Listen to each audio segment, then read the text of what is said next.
All right, graphic designers and illustrators. I'm talking to you because I bet you've been in this kind of panic-inducing situation before. I know I have.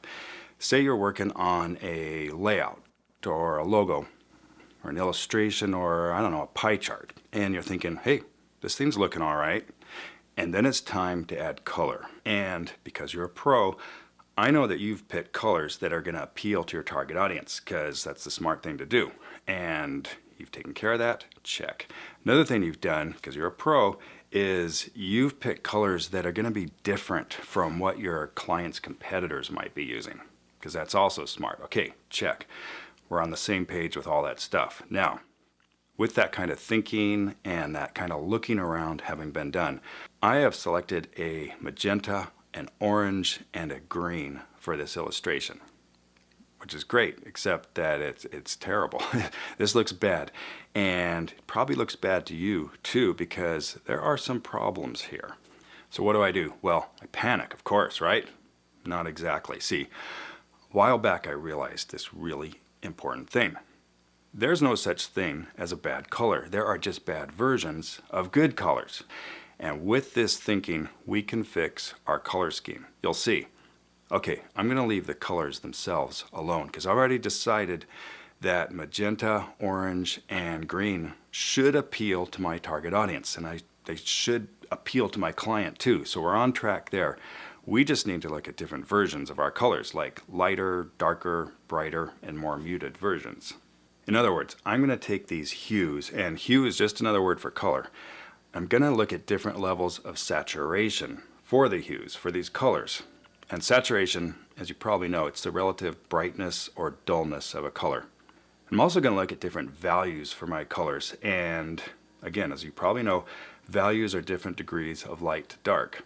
Hue, saturation, and value. These three qualities define any color that we can see. Just these three qualities, and only these three qualities, and always these three qualities. I mean, three. That's it. So how hard can it really be, right? And to help prove that there's no such thing as a bad color, I'm actually going to leave my three fairly bad looking hues. I'm going to leave them alone. I'm going to work with these colors, and I'm just going to play around with their saturation and their value. And that's going to fix things, you'll see. And just cutting to the chase here, I'm going to start by making a value adjustment, a light to dark adjustment. And I almost always start with values. There's good reason for this. To make a long story short, our eyeballs absolutely depend on clear value differences to make sense of whatever it is that we're looking at. So I always start there with value adjustments. And I'm going to do that here because I see a value problem going on in this thing. You might have seen it too. It's just that the green and this backdrop hue, this kind of dull, muted, off-white color, they're too close in value. Now, to prove this to yourself, squint your eyes, squint really hard until things get kind of dark and murky, and then you'll really see how these two colors kind of melt together. It's hard to tell where the green ends and the backdrop hue begins, right? So there's an easy fix here. Let's just make the green a little darker, like so. Presto. Okay. Much better. Look at the clarity in this illustration now. 1,000,000 times better than before. And looking at the magenta and the orange, I'm satisfied with these values. These two colors stand out well against each other. They work good with the green. So I'm going to leave these values alone and we're going to move on from there. Now, to get this thing nailed down the rest of the way, I'm going to play around with the saturation of a color or two. And since we're already working with the green, I'm just going to stick with that color for a moment longer. We darkened it, and now I'm just going to dull it down a little bit like so. Here's before, here's after, not a huge difference. I like this. I mean, before we had three colors that were all fairly intense. Not super intense, but, on the intense side, the brighter side.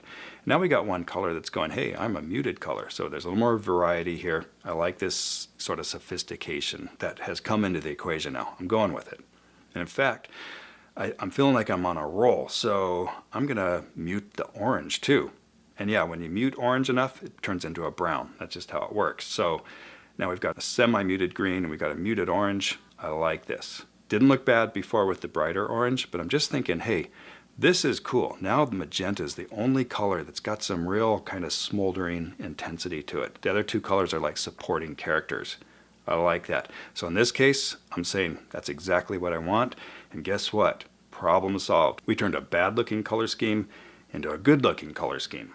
And by the way, I've been using, behind the scenes, I've been using Illustrator's color picker panel to find different levels of saturation and different values for the hues that I've been working with. Now, the color picker panel. Illustrator has it, I think it's probably had it since like version 1. And Photoshop has it. InDesign has it too. It kind of looks the same, but it's not the same. I don't like it very much, but the color picker panel in Illustrator and Photoshop, this is a great tool for finding different versions of colors, levels of saturation, different values. Get to know it if you don't already. Super easy to learn. All right, back to our illustration. Look at that. We started with a fairly disastrous color scheme. We looked at that, we saw a problem, we stayed calm, and we made simple fixes to our hues, values, and their levels of saturation. And you know what? We got this thing looking good, if I may say so myself. All right, so wrapping up.